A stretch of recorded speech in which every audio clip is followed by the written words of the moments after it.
Support for Kalamazoo Lively Arts is provided by the Irving S. Gilmore Foundation, helping to build and enrich the cultural life of Greater Kalamazoo. Welcome to Kalamazoo Lively Arts, the show that takes you inside Kalamazoo's vibrant creative community and explores the people who breathe life into the arts. Tonight's episode brings you a taste of Kalamazoo's food and beverage scene. Cherri Emery takes chocolate to a new level on the Kalamazoo Mall with sculptures and edibles. Then we stir up one-of-a-kind cocktails with Principal Food and Drink. But first, we explore the farm-to-table process of dining at Food Dance.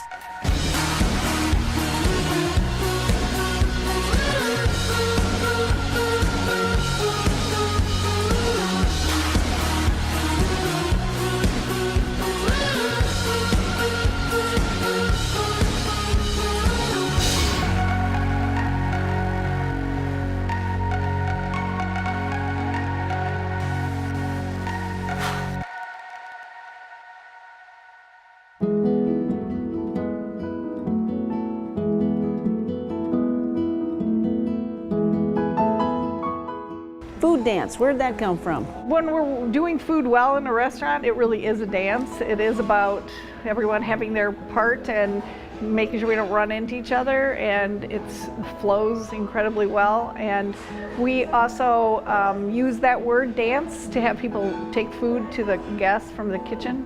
So it's incorporated into our lingo. For our masterpiece, we start with fresh ingredients. Take it away, Chef. Okay, so we're going to start with some fresh local greens, pistachios, candy striped beets, barrage flowers, and then our house citronette, and then our beet terrine that we'll be adding on to it after we do this. As we plate it. As we plate yes. it. So what's the art of getting the beet from here to there? To this size. So we use this piece of equipment here in the kitchen that we call a mandolin. It's basically something that gives you a nice consistent and even size cut. We use it on the terrine and we use it on the garnish for it. So it entails taking and making a flatter surface on, and then we run it over. I'll try not to. Because I've watched many guys cut themselves on these, so they are very dangerous. But the goal is to be as flat as thin and nice and even, and yes. nice and even is the goal. And that's a fresh beet. It's a fresh beet. It's raw. We haven't cooked this at all, and we're just gonna make some nice even cuts with it, slowly rotating it as we cut, so that we maintain a nice, even, and uniform shape. And will a customer eat these beets? Oh yeah, they'll eat these nice and fresh, and we'll cut these each day, not to order, but they'll be made sliced ahead of time, so that they can be plated as we go. Again, freshness. Freshness is the key to that. Okay, so I'm going to try one. So you can just. So the texture of it is really important, because you have soft and luscious with the goat cheese and then the cooked beets, and then you have something that's a little bit more crunchy. It's sweet, earthy. Because I'm not a beet person. This is very surprisingly good. Yep. So they're. I'm going to clean my plate. Let's go into more about maybe the philosophy of how it used to be to how you're practicing today. Okay. So back when you lived on the farm, I'm talking many, many, many years ago, and they would harvest and then preserve, right? So that craft of doing that is back in the world. So we're preserving food, we're pickling, we're fermenting, we're butchering, we're making our own sausages, we're making our own breads in a very slow, controlled environment with our own starters. It takes about 24 hours to make a loaf of bread here. Actually 48 if you count the day before you started to do it. A lot of handwork. But that's so important that we can control the entire experience from the beginning to the end. So. I think the art of it is the art of making it all work together as much as it is the beauty of the bread is gorgeous, and we make the best baguettes in all of Michigan, quite frankly. Little plug there. Yeah, well, they're French style baguettes. You gotta love your own product. Yeah, And now it's time to plate. Serve me So up. it's time to plate. So we're gonna take some of this, these fresh greens, and we're gonna use these as the base for the salad. We like to take and use all different elements when we're making the salad. That's why here at Food everything's Dance. organized here and ready. So exactly. All right, so we're so gonna what happens take, next? So we're gonna take our greens, we're gonna put them in our bowl, and we're gonna take a little bit of our citronette dressing, and we're gonna toss that together. With your tongs. With toss our with your tongs, and- What's in that dressing? It's orange juice, lemon juice, lime juice, olive oil, and salt and pepper. Okay, And we good. make a nice emulsion with it. I've lost my chef. I'm sorry. Okay. Citrus. Left my beets someplace else. So, and then we're going to take some of our beets and we're going to add it in there. Okay, just Okay. kind of one at a time here? Yeah, we want 5 or 6 Okay. or whatever. It doesn't really matter. You don't eat one, you put down. No, and you want to. We're going to add the dressing on there to just kind of help pull some of that earthy flavor, citrus and sweet, and it's the elements together blend very well. And that the dressing comes with as you serve it, right? Yep. Okay. So here, and then now, we'll take it and we'll arrange it on our plate. what's the art to arranging? Just getting a nice balance of you don't want too much of the beets on there because Too much is not a good thing. Too much always is not a good thing. And you want color, so the color of it kind of helps pop some of it. Presentation. Right. Okay. Okay, good. And then what comes next? I bet we're going to go pistachio next? We can go the pistachio. Okay. So if you want to go ahead and put the pistachios on. All around it? So the pistachio adds that element of crunch to it. It adds and bolsters the flavor of everything together. Yeah. So. Now, the farm to table. Take me through that process. So we decide on which farmers we want to work with based on their integrity, their like values, their taste of their food, which is the most important piece, and whether they'll deliver how that piece works. We used to go pick everything up from the farmers market and actually drive out to certain farms. Now we're big enough that people are delivering to us. And why do we do that? Because that's where the flavor is. So we try to keep things as fresh as possible. Next. And then we have our wonderful terrine that we've made ahead of time. Here to this. Okay. What is this called? So this is our beet and goat cheese terrine. We've roasted beets and then we've shaved them once again on the mandolin. Right. We take them and we air dry them overnight in the cooler on wire racks. And then we have a terrine mold that we use. And we layer it in there between a layer of beets, a layer of the cheese mixture, a layer of beets until we get up to the top. We start out with the red, obviously, because the red's on the bottom, and now it's on the top as we flip it. Kind of double beets here. Yeah, and that keeps the golden layer from becoming the red layer as well. So, so you're going to basically lift up? So we're going to take a nice piece and cut here. Okay. But you can place this on here really however you want. We like to usually take and put it on at an angle or, And last but not least? We're going to use our barrage flowers. Barrage flower? Yep, so this adds just a nice little bit of blue to it, which kind of helps pop the red and the white. Wow. So I actually get my kids to eat these like this because I don't know why, but they like it with the goat cheese. So good. I don't question that when I get them to eat beets. So it's all fresh and it's all made by you. It's all fresh and it's made by me here at Food Dance. All right, let's have two. All right, dig in. Sounds good. Okay. Tempering chocolate is an art to be mastered, and Cherri Emery shows us the process at her downtown location, Chocol'art. What is this thing you have for chocolate? I'm hooked on chocolate for sure. Good. I just love it. It's I started working with it and I just couldn't put it down. How did you get from an art gallery to a chocolate place? Well, I've owned art galleries for over 30 years. I was doing it probably almost for 40 years. And my husband retired and I thought, okay, he's retiring.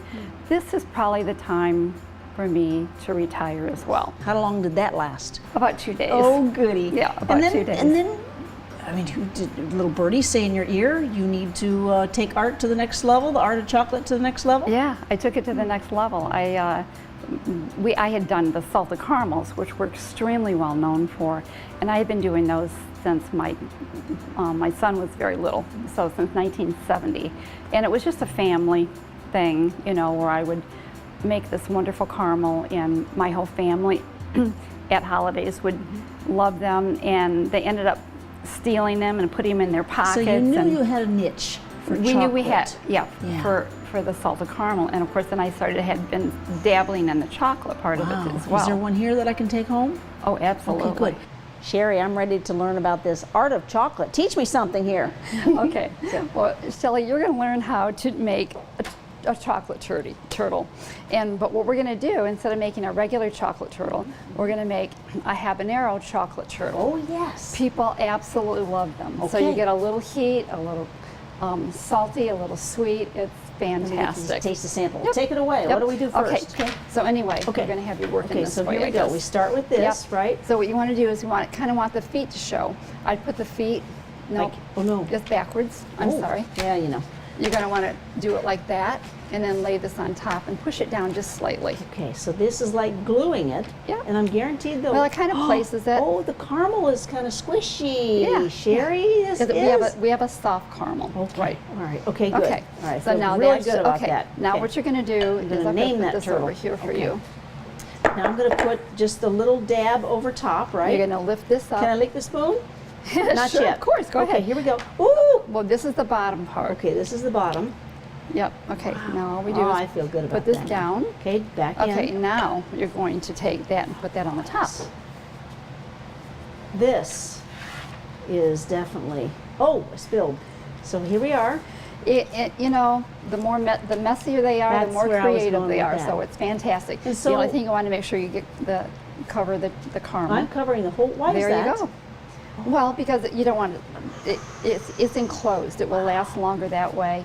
Your caramel will be all inside, instead of outside. Here I go for the hat to the turtle. Yep. Okay, put it right the here. Hat on the My turtle. gloves on. And then okay. add just a little bit of Here, the my fleur de little, salt. my little salt here. Ooh. And Sea you're done. salt, right? It's sea salt. It's like I say, it's called fleur de sal. It's the mildest sea salt in the world. It's what they skim off the top of the sea. It's Excellent. fabulous. Can we pick it up and eat it yet? No, not yet. You'll have to wait a few minutes. And how is what you do considered art? All you have to do is look at it, and you know it's art. So, and you taste it, and that's artistic too. You know, we do, just a simple molded chocolate to a sculpture, like a handmade sculpture that we made yesterday afternoon and this morning, and we're involved in some contest, and we almost always take most creative. Yeah, we're gonna look for those blue ribbons. So that's art. So, okay, as these are, let's just say, gelling, let's have me take a bite of your finished product. Right ahead. So here we are. I'm gonna start with, That's fabulous. taste the sea salt. And the candied pecan. You know, as I chew this, and I'm gonna eat the whole thing, Good. I taste a little bit of a sweet and maybe a salt together. And I have a feeling the salt is from the sea salt, and the sweet has got to be from the chocolate, right? And the caramel? What else? What else would I The be chocolate tasting? and the caramel. We are also tasting the pecan. It's a candied pecan. So I use a little bit of maple syrup in the pecan, and a little bit of cayenne pepper, just a touch. Pepper. Just a touch. The texture is soft. I mean, it's hard on the outside, but it's so soft. Look at this. Right. This is our caramel. And that's the way it should be.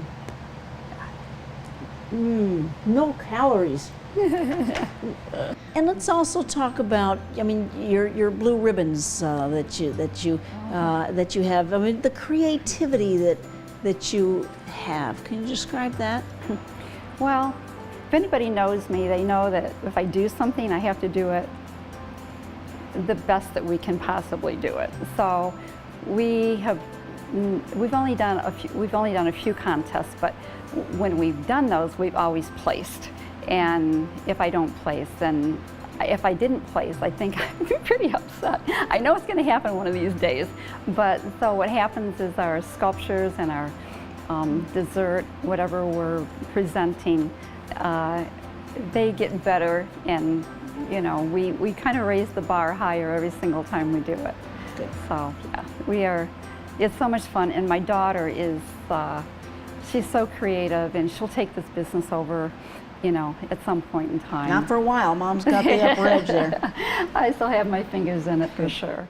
The art of mixed drinks is the signature feature at Principal Food and Drink. We take a look inside the cocktail shakers here in Kalamazoo.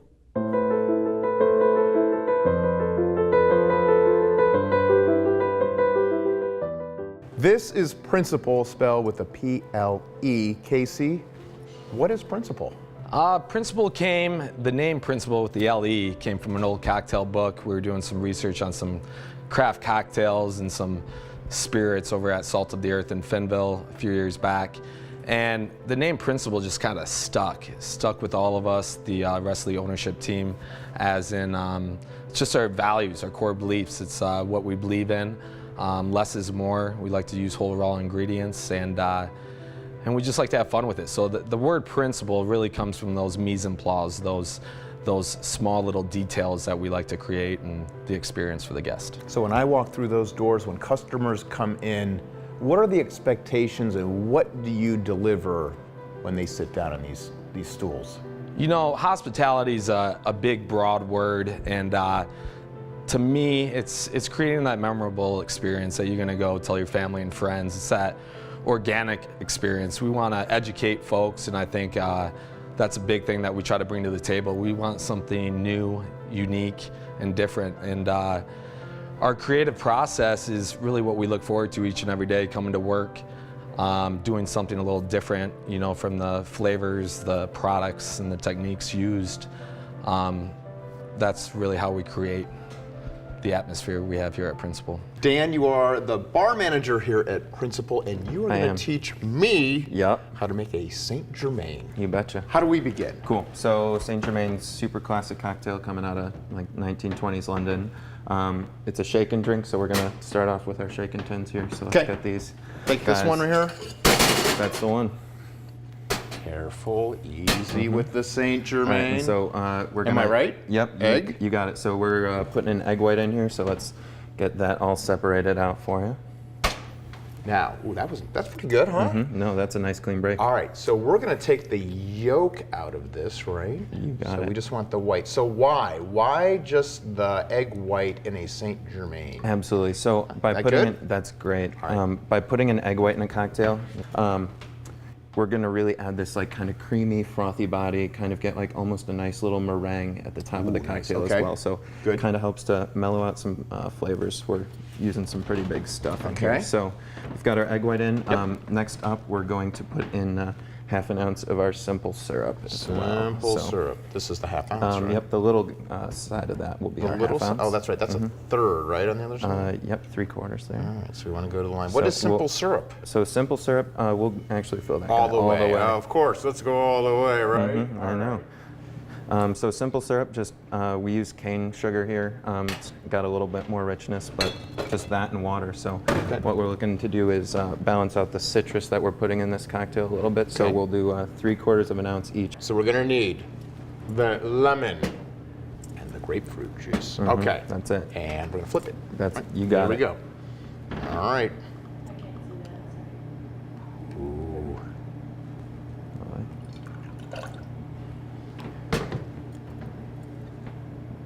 All right. This seems very refreshing already. Yep, so, I mean... Do you like the pour? Kind of go high on that? All right. You gotta have a little bit of flair, otherwise... You got it. Where's the fun? How does it fit into the Kalamazoo art scene? You know, it's all a craft. So it's really something that we're very passionate about. So when it comes to the research, the craft, making these spirits and having fun with them, I think that really ties into what Kalamazoo's offering when it comes to entertainment, shows, art hops, first Friday of every month. We have a huge art scene here in Kalamazoo. And I think art and what we do with food and beverage is always going to be something a little different. We like to have fun with it. We're very passionate once again and playful with what we have. And then green chartreuse is going to be the spirit that we're putting in here. So we're actually doing a full 1.5 ounces of this guy.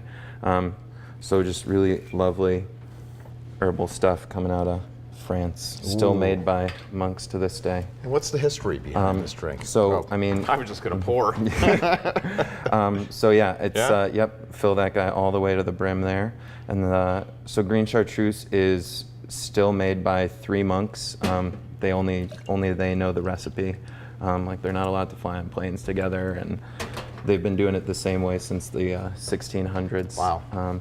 And so it's just one of these super high-end, like really great. Herbal, a little bit earthy, but just really big punchy flavor. So that's kind of why we had to put all this other stuff in there to cool it down a little bit, balance it out. Why do I think there's a shake coming? There is most definitely a shake coming. All right. So we'll get this. A dry shake. A dry shake. So that's the first step. So that's shaking it without ice. When you have an egg white in the cocktail or cream or something like that, really you got to break down like all those proteins to give it like just a creamy, smooth body. And so we want to grab our shaking tin, load it up, kind of make sure that there's like a straight line as possible. Give it a big smack, sealed up. And so probably want to shake this pretty vigorously for about 15 seconds or so. All right, are we ready? Here we go. Oh, come on, crank it up. And the internal clock says done. All right. So yeah. And now it's stuck. Yep. You handle this one. Give it a little There bit you of a go. smack. All right. Opens We right do up. okay? And so it's looking great. You can see Smells those bubbles great. kind of forming Yeah. up there. So let's throw some ice in there. All right. Toss it in there. All right. And Again? yep. Give her a big smack. You know, I used to bartend. When the hands start to get cold, that's when you know. It absolutely is. All right. So, I feel like I've been trained well here. so All right. I think it looks real pretty in this sort of this large coupe glass. So Ooh, you want to see it again? All right, I'm going to give mine a taste. No, the dive in. Saint Germain. that's it. It looks fantastic. Oh, the smell. And it has that creaminess that you were talking about earlier. Let's give this a taste.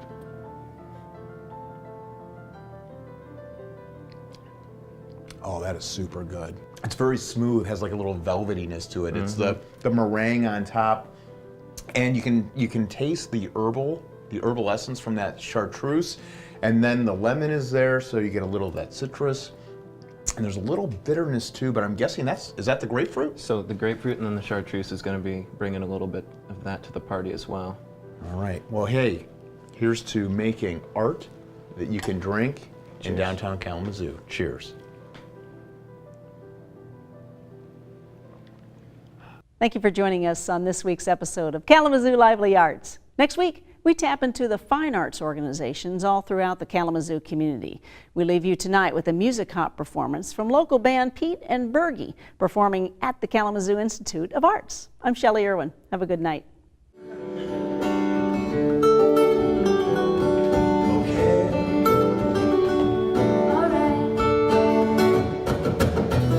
You see my move.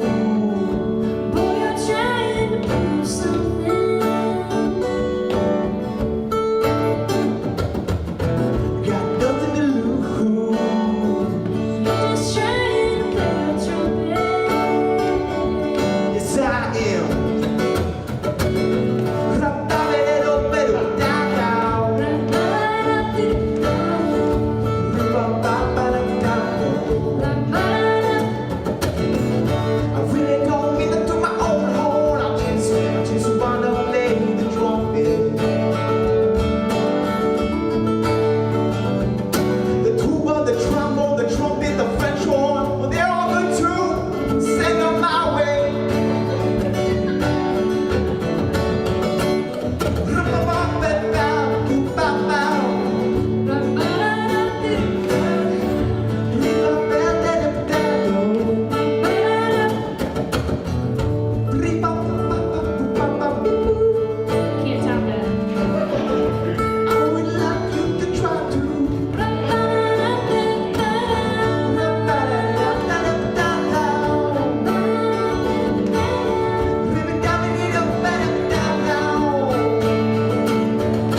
Support for Kalamazoo Lively Arts is provided by the Irving S. Gilmore Foundation, helping to build and enrich the cultural life of Greater Kalamazoo.